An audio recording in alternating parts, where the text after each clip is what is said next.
Bonjour à tous. En cette mi-mai, j'aimerais vous partager, comme chaque année, les vidéos et les photos de nos vaches qui gambadent dans les prairies avec leurs petits veaux. Également le programme des portes ouvertes que vous attendez tous, mais la vie en a décidé autrement. Lors du contrôle sanitaire annuel, Hermès, une de nos vaches, a réagi positif au test de la tuberculose bovine. Mycobactérie, transmise chez nous par la faune sauvage, et officiellement le blaireau. Hermès et le reste de notre troupeau ont partagé leurs abreuvoirs avec des chevreuils, leurs prairies avec des sangliers, des blaireaux, des renards et même des lombrics. Tous porteurs aujourd'hui de cette mycobactérie. C'est certainement pas de chance. À ce jour, seule Hermès a été testée positive. Mais le protocole sanitaire français est très clair. Pour éradiquer cette maladie, il faut abattre l'ensemble de notre troupeau. Alors maintenant, après 6 mois d'attente insoutenable, de torture psychologique, nous chargeons nos animaux dans des camions en direction de grands abattoirs industriels car la viande est consommable et nos jeunes animaux vont être euthanasiés.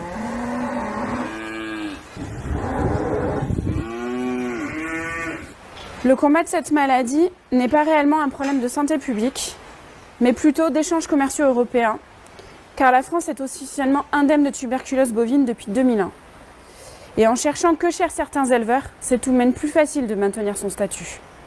Chaque année, environ 100 éleveurs sont touchés par cette maladie, et dans l'indifférence générale, leurs troupeaux sont abattus et les éleveurs laissés pour compte.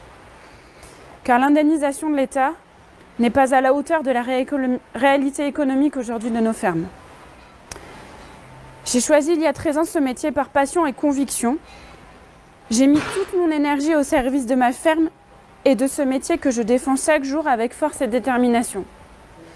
J'ai également investi des sommes très importantes pour répondre aux enjeux de demain en matière de bien-être animal, de confort de travail, circuits courts et adaptation au changement climatique.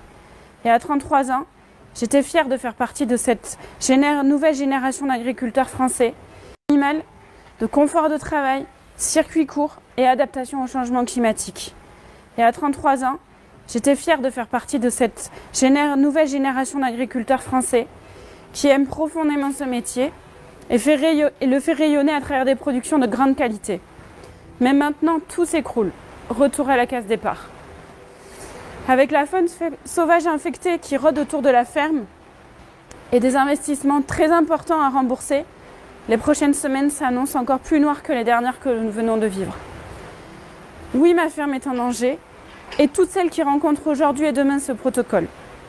En 2024, on ne peut plus accepter des protocoles aussi moyenâgeux qui sacrifient des années de travail, des animaux innocents et des familles d'agriculteurs endeuillés. Notre souveraineté alimentaire est en grave danger et les futures générations d'agriculteurs avec. Il est urgent d'agir. J'aimerais vous citer Gandhi. On peut juger de la grandeur d'une nation par la façon dont les animaux y sont traités. Et j'aimerais conclure en vous remerciant tous de votre soutien, mes clients au quotidien, mes fournisseurs, mes partenaires. Durant toutes ces années, j'ai toujours avancé avec l'ambition de bâtir un univers idéal de mon activité pour la satisfaction de mes clients, le respect des animaux et la préservation de l'environnement qui me tient énormément à cœur. Tout cela prend fin maintenant. Je vais devoir trouver les ressources pour me relever et ouvrir un nouveau chapitre de la ferme de Bérénice. Merci.